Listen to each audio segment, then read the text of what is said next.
Xavier, le MR a sorti un livre bleu sur les motos. Quelles sont les propositions qui s'y trouvent? C'est vrai que nous défendons les deux roues motorisées ou même les trois roues motorisées, puisque moi je roule en trois roues motorisées. Non, plus sérieusement, on a défendu un certain nombre de propositions de loi au Parlement pour renforcer la sécurité des motards. Moi je suis toujours frappé de voir qu'au Parti socialiste, CDH et Écolo, on considère la moto au même titre que la voiture, c'est-à-dire on considère que la moto n'est pas un mode alternatif de déplacement à la voiture. Or nous, au mouvement réformateur, nous considérons au contraire que circuler en moto dans la ville peut constituer une alternative sérieuse à la voiture. Mais ça veut dire aussi qu'il faut renforcer la sécurité pour les motards. D'abord, l'état de nos routes est catastrophique à Bruxelles.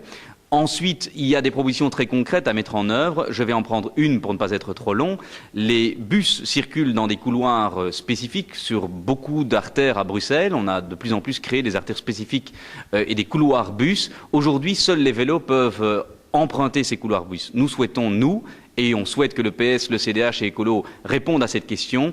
Êtes-vous prêts, vous, ces formations politiques, à autoriser les motos à circuler sur les bancs de bus? Autrement dit, je pense vraiment que ceux qui souhaitent demain se déplacer à Bruxelles avec plus de sécurité pour les motards, il y a un choix utile à faire, c'est le mouvement réformateur.